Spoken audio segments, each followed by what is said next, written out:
Ndugu kiongozi, napenda kukaribisha tena katika kipindi chetu cha Discover Your Purpose and Destiny, na lengo, nia na madhumuni ya kipindi hiki ni kwa ajili ya kuhakikisha kwamba wewe unaendelea kuongeza uwezo wako wa kuwa kiongozi bora katika jamii, kiongozi bora katika taasisi, kiongozi bora katika familia. Sasa leo tunaenda kuzungumzia juu ya swala zima la dhana mbalimbali za uongozi au dhana ya uongozi, lakini very specific sasa hivi tutaenda kuzungumzia hasa dhana ambayo mimi binafsi nimeitengeneza, lakini pia dhana hii ni kama vile itaenda kuzungumzia juu ya sifa za kiongozi.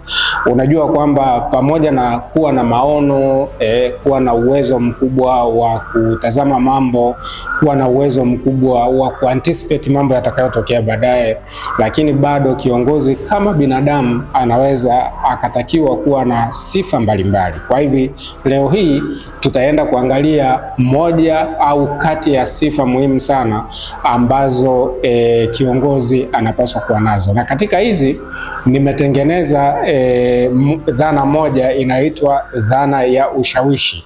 Kwa hiyo nitakupitisha kwenye dhana ya ushawishi ukaangalie kwamba ni vitu gani kwa kupitia hiyo dhana ya ushawishi ama hiyo modo ya ushawishi kiongozi anapaswa kuwa na sifa gani katika muktadha huo. Kwa hivi kuzizingatia vizuri na kuzifuatilia kwa umakini sana zitakuweza kuwezesha wewe kuweza kuongeza baadhi ya sifa ambazo ama unazo lakini ama hauna, kuendelea kuziongezea ama kuendelea kuziimarisha sana zile ambazo wewe uko nazo. Sasa dhana ya ushawishi ni nini? Unajua ushawishi ni kuweka hamasa fulani kwa watu wakaweza kufanikisha kufanya jambo fulani au activity fulani, na hiyo ni kazi kubwa ya kiongozi. Kwa sababu gani? Kwa sababu wewe jukumu lako sasa hivi ama jukumu lako kesho litakuwa ni kuwaongoza watu kama kiongozi. Na sasa unapoongoza watu, swala la ushawishi halikwepeki. Kwa nini mtu huyu uweze kumshawishi aweze kufanya kitu fulani na asifanye kitu fulani? Manake nini? Manake unahitaji kumshawishi mtu huyu ili aweze kuelewa kwamba kwa kweli, kwa sababu ya umuhimu wa jambo hili, basi mimi natakiwa kufanya hivi. Ndio maana nilitolea mfano kwamba unamwona mtu kama Nelson Mandela, yeye akiwa kama kiongozi mkubwa kule Afrika Kusini, si aliwashawishi wenzake wakaweza kufanya nini? Kupinga ile apartheid policy. Kwa nini? Kwa sababu yeye aliweza kufanikiwa kuwashawishi kwamba kitu hiki si kizuri. Hatuwezi kuishi na watu ambao wametengana, kwamba utaenda dukani wataangalia rangi yako alafu ndo wakupatie huduma, au unataka kwenda shule wanaangalia wewe umetoka familia gani au wewe umetoka katika watu wa unasaba gani. Akasema jambo hili halikubaliki, na yeye akafanikiwa kuwashawishi wa Afrika Kusini majority wakaona kwamba jambo hili kweli haliwezekani, na wakasaidiana naye mpaka kuhakikisha kwamba Afrika Kusini inapata uhuru, wanaondoa apartheid policy na wanarudi sasa kutengeneza nchi imara, nchi ambayo ni equality ama equal for all, yani haki sawa kwa watu wote.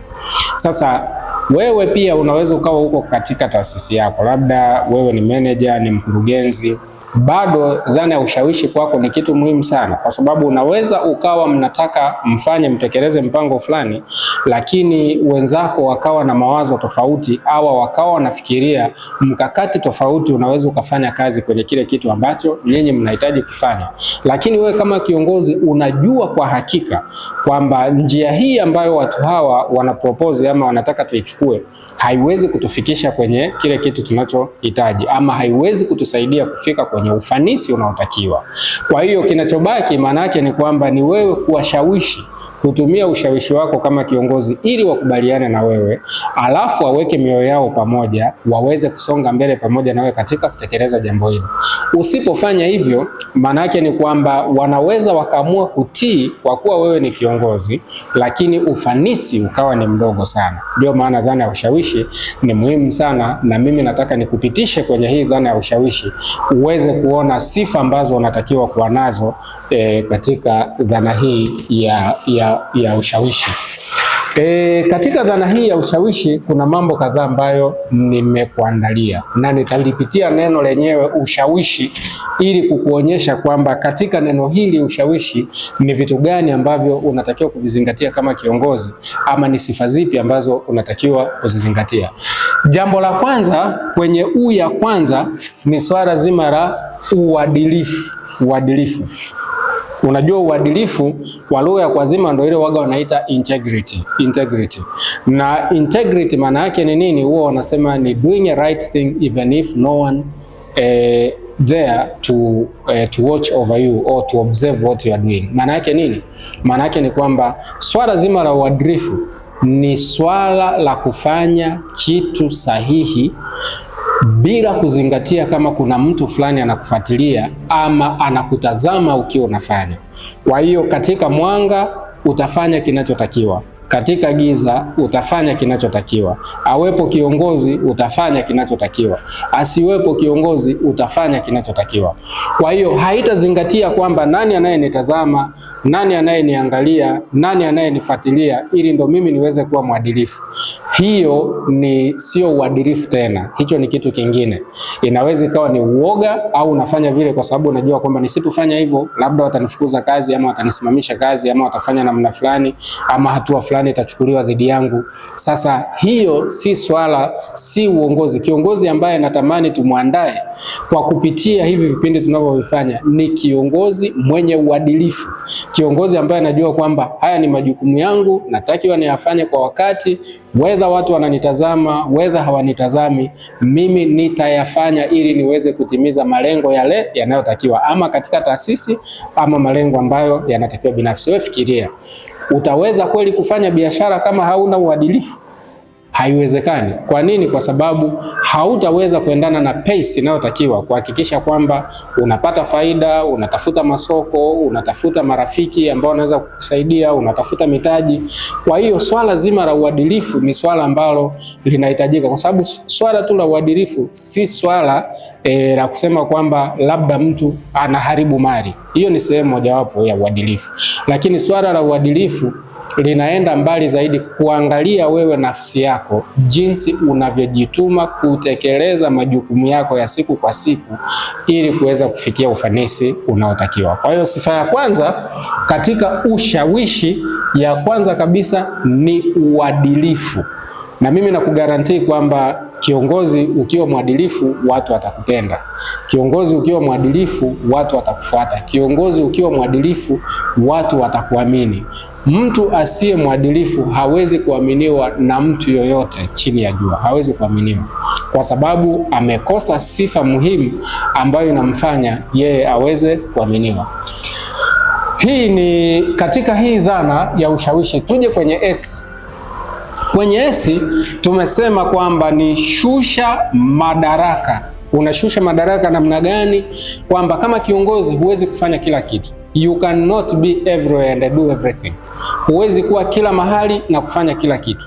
Ni lazima uwe na uwezo wa kushusha madaraka kwa wenzako ili waweze kukusaidia kutekeleza majukumu, na yale majukumu ili muweze kufikia ufanisi. Kazi ambayo wewe ungeweza kuifanya mtu mmoja kwa siku 3, kama mko watu watatu mnaweza kuifanya kwa siku moja kwa kugawanya majukumu. Na hii kwa lugha ya kwazima huwa wanasema ni delegation. Delegation ni moja ya sifa kubwa sana ya kiongozi, kwa sababu ukifanya delegation ama ukishusha majukumu, maana yake ni nini? Maana yake ni kwamba unawafanya na wenzako pia waweze kujifunza ili kesho waweze kuwa viongozi wazuri. Kama huwezi kuwapatia nafasi ya kuwapa madaraka ama zile kazi unazozifanya wazifanye, maana yake ni kwamba humwandai mtu yoyote kuwa kiongozi. Alafu maisha hayana garantia. Hatuwezi kujua kwamba kesho nini kitakachotokea. Maana yake ni kwamba unapokuwa unashusha madaraka au unashusha kazi kwa wenzako, unatoa nafasi ya kuifanya taasisi ama idara yako ama kitengo chako ama biashara yako iweze kuwa sustainable, kwamba hata kama wewe hautakuwepo, kuna watu watainuka na wataweza kufanya yale mambo kwa ufanisi unaotakiwa. Lakini kama huwezi kushusha hizo kazi, huwezi kushusha hayo madaraka kwa wenzako, forget about it. Yani sahau kabisa. Huwezi kuandaa mtu yoyote kushika kazi unayoifanya kama huwezi kumwandaa vizuri, na hasa wa kukubali kushusha majukumu yale unayoyafanya yaweze kufanywa na watu wengine. Ninafahamu wapo viongozi ambao ni waoga sana. Wewe usidhani kwamba ukigawia wenzako majukumu ama ukifanya delegation watachukua nafasi yako. Huo ni uoga, na kama kiongozi utakiwa kuwa muoga kiasi hicho. Kiongozi unapaswa tu kuwa responsible na kujua majukumu yako ni nini. Hata kama ukiwashushia walioko chini yako yale majukumu, bado hawawezi kuchukua nafasi yako kama wewe mwenyewe you are playing at the center of excellence. Hakuna mtu atakuja kuondoa nafasi yako. Kwa hiyo nakuomba sana kama kiongozi wangu unayekuja ama kiongozi uliopo, hakikisha kwamba unashusha majukumu yako kwa watu wengine wanayafanya, na uwe na uhakika kwamba wataweza kuyafanya. Kuna mtu mmoja aliwahi kunipa story akasema kwamba yuko ndugu mmoja alikuwa anafanya kazi, likizo hataki kuchukua. Kwa nini? Kwa sababu anaona mtu mwingine akishika ile kazi wakati wa likizo, yeye akirudi anaweza asiwe na ile kazi. Ndio maana nilikuwa nasema uoga. Mwingine akaniambia siku moja kwamba kuna mtu mmoja aliwahi kuugua akaenda hospitali, alafu baadaye akapigiwa simu kwamba bwana, kuna kazi fulani ilikuwa inahitajika, lakini kwa sababu uko hospitali basi ngoja tutafute mtu mwingine. Akasema hapana, najisikia vizuri, nitakuja tu. Wakashangaa na kuja na drip ya maji mkononi. Kwa nini? Kwa sababu anakuwa na hofu, anakuwa muoga kwamba watu wengine wakifanya ile kazi bila shaka wanaweza wakachukua kazi yao. Ukishaona taswira za namna hiyo, maana yake ni kwamba you are not fit for leadership. Yaani wewe haustahili ama huna sifa za kukufanya wewe kuwa kiongozi, kwa sababu moja ya sifa kubwa ya kiongozi ni kuandaa wenzake kwa kushusha madaraka ama kufanya delegation. Jambo lingine la katika hii dhana yetu ni H nimesema ni hisia. Hisia ni ile tunaita emotional intelligence. A good leader should be emotionally intelligent. Kiongozi mzuri ni lazima uwe na uwezo mkubwa wa kujua, kutambua, lakini pia na kudhibiti hisia zako. Kwa nini? Kwa sababu ndugu yangu, wewe kiongozi ni binadamu, na pia wale unaowaongoza wewe ni binadamu, wana hisia zao. Kuna mwingine amekuja kazini mtoto anaumwa, kuna mwingine amekuja kazini mke wake anaumwa, kuna mwingine amekuja kazini mtoto wake hajaenda shule anadaiwa ada, kuna mwingine hajaenda kazini kwa sababu mbalimbali au anaumwa yeye mwenyewe. Lakini sasa kama huwezi kujua hisia, kuna mwingine tu kakorofishwa, biashara zake zimeyumba, biashara zake zimeenda vibaya au mtaji umeibiwa. Wewe ni kiongozi lakini unakutana na mtu wa namna hii. How do you deal with that situation? Haiwezekani wewe kwamba ni kiongozi, mtu anakuambia kwamba kwa kweli nimemiss opportunity fulani ambayo nilikuwa naitafuta. Unamwambia tu kwamba pole. Hapana. Ukionyesha concern kwenye hisia zake, atajua kwamba kiongozi huyu ana utu. Kiongozi huyu anajali. Kiongozi huyu ni msaada hata kwangu. Unamwambia fulani, hebu njoo tuone. Hebu niambie, kumetokea nini? Huko nyumbani kwangu bwana kiongozi, kumetokea ugomvi hivi na hivi. Unajua hata sasa mke wangu hayupo, nimemwagiza aende mahali fulani ama tumetofautiana, imekuwa namna ile. Unaonyesha concern, bwana pole sana. Pole, sasa umeamua kuchukua hatua gani hivi na hivi? Ambia hapana, hebu ngoja na mimi pia nitulie kidogo, tutashauriana ni namna gani ya kufanya. Kwa kweli anatoka pale akiwa happy, na chochote kile utakachokuwa unakifanya atakusaidia wewe to the maximum, kwa sababu anaona kwamba kwa kweli kiongozi wangu ana utu na anajali. Kwa hiyo ni dhana nzima ya hisia. Yaani lazima kuweza kujua hisia za mtu. Hebu fikiria mtu anakuambia kwamba amefiwa. Hebu fikiria mtu anakuambia anaumwa. How do you react as a leader? How do you become supportive, au unaweza kuwa supportive kwa kiasi gani kwa mtu ambaye anaweza akawa na situation hii? Yaani kwa sababu jambo hili lile halija kugusa wewe, usilione kama ni dogo. Kwa mwingine anaona kwamba ni jambo kubwa sana. Mimi nitakwambia nilikuwa na bibi yangu, mimi nilikuwa nampenda sana kwa sababu nimeishi naye kwa muda mrefu, lakini yule bibi yangu alipofariki nilipata hisia kali sana na nilihangaika sana. Lakini jua kwamba kumbe kumbe kama binadamu nikaja kugundua kwamba upendo mkubwa niliokuwa nao kwa bibi yangu umeweza kunifikisha hapo uliponifikisha kihisia. Na nakumbuka kuna nyakati pengine nilikuwa na drive gari lakini sina understanding vizuri kwamba naendaje. Kwa nini? Kwa sababu hisia zilizokuwa zimenigusa zilikuwa kubwa sana baada ya kifo cha yule bibi yangu. Kwa hiyo you have to understand you have to be emotional intelligence to understand what others are going through ili wewe uweze kuwasaidia kama kiongozi wao. Hii ni hisia. Dhana nyingine kwenye hii ni angalizo. Kufanya anticipation, kwamba kama kiongozi unajua kwamba si kwamba nyakati zote mambo yataenda sawa. Kuna nyakati mambo hayataenda vizuri. Yaani kuna nyakati unaweza ukapitia vikwazo mbalimbali, kuna nyakati mambo yanaweza yakawa hayaendi vizuri, lakini unapaswa ku-anticipate, kuwa na angalizo kwamba kama situation hiyo ikitokea, ni kitu gani, what is the cause of action that I can take, au naweza nikachukua hatua gani kutokana na hicho ambacho kimejitokeza. Kwa hiyo hiyo inakusaidia wewe kutafakari juu ya kesho, lakini pia na kujua ni nini ambacho kinaweza kikafanyika ili kuweza kutatua yale ambayo yanaweza yakajitokeza. Kuwa na angalizo. Jambo lingine katika dhana nzima ya ushawishi ni W ni kuwa na wazo. Kama nilivyowahi kuambia kwamba kiongozi mzuri ni yule ambaye anafahamu vizuri mahitaji ya watu wake na anafahamu mahitaji ya taasisi. Taasisi inahitaji nini? Hao watu wanahitaji nini? Tuweze kufanya nini ili tuweze kufikia malengo. Na hapo ndipo inapozaliwa kwamba kiongozi mzuri lazima uweze kuwa na maono. Kiongozi mzuri ni lazima uweze kuhakikisha kwamba unakuwa na wazo la namna ya utekelezaji wa mambo au nini kinachohitajika. Kwa hiyo usipokuwa na maono ama dira, maana yake ni kwamba huwezi kuwaongoza watu. Wewe unaweza kuwaongoza watu kweli kwenda kusikojulikana. Kwa nini huwa tunasema kwamba kiongozi anafahamu njia ya kuiendea ili kuweza kufikia mahali fulani. Kwa hiyo you need to have an idea. Unahitaji kujua, kuwa na wazo la kwamba ni kitu gani kinachotakiwa kufanyika na kitafanyikaje na nini tunachoweza kufanya ili tuweze kufanikiwa. Ni wakati gani tutakapoweza kutakiwa kufanikisha jambo hilo. Lazima uwe na maono. Na hapo ndo tunasema kwamba you need to have an idea, an understanding ama uelewa ya kwamba ni kitu gani kinachotakiwa ili kuweza kufikia ufanisi wa kitu kinachotakiwa. Jambo lingine kwenye hii dhana ya ushawishi nimeweka hapa ni imani. Kiongozi lazima uwe na imani. Imani ni ile hali ya kuwa na matumaini au matarajio ya mambo ambayo wewe huyaoni lakini unaamini yatatokea. Na hiyo ndo tunasema kwamba ni imani. Kama huna imani, sio rahisi kuwaongoza wenzako. Kwa nini? Kwa sababu kama huna imani, matumaini wewe hautakuwa nayo. Huwezi kufikiria kesho inayoweza kuwa nzuri kwa taasisi ama kwa watu kama wewe mwenyewe huiamini kwamba hiyo kesho mambo yatatokea.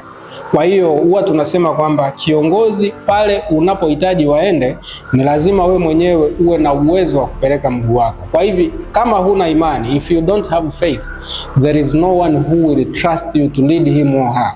Kwa nini? Kwa sababu anajua wewe huna imani, wewe huna matumaini. Yaani kimsingi wewe umekwisha kata tamaa. Na kama huna imani kwako, huwezi hata kuwa na imani kwa mtu mwingine. That's very obvious. Kwa hiyo ndio maana tunasema kwamba kiongozi ni lazima aweze kuwa na imani. Dhana nyingine au swala lingine tunaloliangalia kwenye hii dhana ya ushawishi ni hii S. Hii S. S maana yake ni nini? Maana yake ni kwamba saidia watu kama kiongozi, kwa sababu wewe unaongoza watu, na kwa kuwa unaongoza watu ni lazima ujue kwamba unajiweka kwenye nafasi ya kuwasaidia hawa watu. Kwa mfano, wewe unalo duka lako, unafanya biashara yako, unao vijana wawili ambao wanakusaidia kuuza pale dukani, alafu kijana mmoja akawa anaumwa, unachukua hatua gani? Wewe unamwambia kwamba siku ukipona tu utarudi ofisini? Hapana, ni lazima uonyeshe tu kwamba ni namna gani ya kuweza kufanya katika huo ugonjwa anaopitia yeye. How do you participate? Unaweza kumsaidia namna gani? Lakini kuna matukio mbalimbali ambayo yanajitokeza katika jamii yako ambayo unaishi wewe kama kiongozi. Unachukua hatua gani kuweza kusupport ama kuweza kusaidia wale watu ambao unawaongoza? Kiongozi lazima uwe kwenye nafasi ya kuwasaidia ili wasiweze kukata tamaa, ili waweze kuona kwamba kesho inawezekana, au hata katika haya ambayo mtu anayapitia bado katika changamoto hizo bado anaweza akapata ahueni. Kwa hiyo kusaidia watu ni kitu muhimu sana, na kusaidia watu is not all about financials. Yani simaanishi kwamba wewe utoe fedha zako mfukoni alafu uanze kugawa mapesa kwa watu. Ninachomaanisha ni kwamba ni lazima uwe kwenye nafasi ya kujua wanachowaza, kile wanachokihitaji na mchango wako katika hicho. Ndio maana watu tunasema kwamba kwa hali ama mali, kwa maana ya kwamba unaweza ukatoa contribution ya mawazo katika kile kitu ambacho mwenzako alikuwa anakiona kwamba ni kigumu ama kiwezekani, lakini wewe kama kiongozi ukatoa mawazo ambayo ni very positive na yakaweza yakamsaidia mtu wako kuweza kukusaidia. Usipoweza kuwa kwenye nafasi ya kuwasaidia itakuwa ngumu sana. Lakini mimi kama wewe ni kiongozi wangu na wewe unanisupport mimi, hata ukinipigia simu saa 8 za usiku, yeye ataamka kuja. Kuna tatizo gani aweze kusaidia? Kwa nini? Kwa sababu anajua kwamba wakati na yeye akiwa na tatizo, wewe kama kiongozi unaonekana ama unakuwepo. Jambo lingine kwenye hii dhana ni H. H maana yake ni hamasa. Hamasa ni kama karizma. Yes, ni kama karizma, kwamba ni kuonyesha hisia za ndani kabisa kwamba hiki kitu kinawezekana, kuhamasisha, kuweka hamasa. Kuna nyakati wazazi wangu walikuwa wananiambia kwamba ukifika shambani, ukiona shamba ni kubwa, macho huwa yanakuwa ni maoga, kwamba yanakuwa na uoga fulani, yanatengeneza hofu kwamba shamba hili ni kubwa, hatutaweza kulilima. Lakini mnapoanza kidogo kidogo, baada ya siku 3, baada ya wiki moja, ilikuwa ni poli, lakini baadaye inakuwa cleared. Linaonekana sasa ni shamba lilolimwa vizuri. Unaweza ukapanda mahindi, ukapanda mihogo, ukapanda mtama, ukapanda ulezi. Lakini mwanzoni palikuwa panaonekana ni giza nene, hapawezekani. Kwa hiyo swala zima la kiongozi ni pamoja na kuweka hamasa kwamba hapana, kweli panaonekana ni pakubwa, lakini twende, tutafika. Na kama kwa mfano wewe fikiria, wale wanasoma Biblia, huyu Musa alikuwa anawaongoza watu kutoka Israeli, kutoka utumwani Misri, wanaenda kwenye nchi ya ahadi. Biblia inatuambia almost 40 years. Hao watu miaka 40 wakiwa jangwani wanatembea kwamba wanaenda nchi ya ahadi. Maana yake kuna wengine wataugua, watabaki njiani, kuna wengine watafariki, kuna wengine watapata matatizo mbalimbali, kuna wengine watajifungua njiani. Lakini kiongozi unaweka hamasa kwamba twendeni, bado safari yetu ipo, tutafika pale tunapoenda. Kuweka hamasa ni kitu muhimu sana. Lakini kingine ni kwenye hii ai ya mwisho ni ishi upendo. Unajua uongozi ni pamoja na, siku moja nitakueleza juu ya servant leadership, ambao ni uongozi ambao tunasema uongozi wa kutumikia watu, kuwapenda, kuwa mnyenyekevu, kuwa msikilizaji inapobidi kusikiliza, na kuweza kushauriana ni namna gani ya kufanya. Ule upendo ukitoka kwenye moyo wa kiongozi, kwa kweli yule aliyekuwa chini yake anaufili ule upendo, na akiufili ule upendo atauonyesha kwa mtu mwingine ule upendo, hata katika familia yake atauonyesha. Kwa nini? Kwa sababu yeye mwenyewe amefeel ule upendo kutoka kwa kiongozi. Ndio maana unajua kwamba kuna ile kanuni ya dhahabu inasemaje? Inasema kwamba do to others what you expect them to do to you. Yani watendee wenzako vile ambavyo wewe ungetarajia wao wakutendee wewe. Kwa hiyo kwa mantiki hiyo, dhana nzima ya upendo ni muhimu sana kwa kiongozi. Na hapa upendo tunamaanisha kwamba pia watu wanapokuwa na changamoto mbalimbali, concern unazozionyesha, njia unazoonyesha, au wakati mwingine hata inapobidi kuna kizawadi fulani kimetoka kwa kiongozi. Kwa nini? Kwa sababu kuna kuonyesha tu upendo. Yaani kuna kiongozi wewe unaweza ukawa uko naye unafanya naye shughuli mbalimbali, labda uko naye katika biashara yako au katika duka lako, mnafanya naye kazi, yeye ndio mwenye ni kiongozi, au katika taasisi, lakini hata hujawahi kusikia neno kwamba bwana heri ya mwaka mpya, hamna. Umeona? Lakini nini? Kwa sababu ni neno dogo tu, au asante kwa hiki ulichonifanyia, au nakushukuru kwa hiki ulichokifanya. Kwa nini? Hiyo inaonyesha kwamba wewe una sympathize, wewe una huruma na upendo, kitu ambacho ni muhimu sana kwa kiongozi. Kwa hiyo kuonyesha upendo ni kitu ambacho wewe kama kiongozi kinaweza kikakupa mileage au nafasi kubwa sana ya kufanya ushirikiano ukaboreshwa kati yako wewe na wale watu ambao unawaongoza. Naomba nikuonyeshe jambo moja. Katika hii dhana nzima ya ushawishi, kama kiongozi sio mwadilifu, hauna uadilifu, kama kiongozi huwezi kushusha madaraka kwa wenzako, kama kiongozi huna dira ama huna maono ya kuwaongoza wenzako, kama kiongozi huna hamasa ya kuwafanya watu waweze kufanya kazi wanayotakiwa kuifanya, na kama kiongozi hauna imani ya kile kitu mnachokifanya kwamba kitawaletea matumaini, nini kitakachokuwa umebaki nacho? Utakuwa umebaki na H, utakuwa umebaki na A, utakuwa umebaki na S na utakuwa umebaki na I. Kwa Kiswahili utakuwa umebaki na nini? Umebaki na hasi. Sasa kiongozi ambaye ana mtazamo hasi hawezi kuwa ni kiongozi ambaye anaweza akawaongoza wenzake kufikia ufanisi, kufikia matokeo ya pamoja na kufikia malengo na maono ya kitaasisi na ya kwake binafsi kama kiongozi. Asanteni sana kwa kunisikiliza. It begins with you. Do your best and God shall do the rest.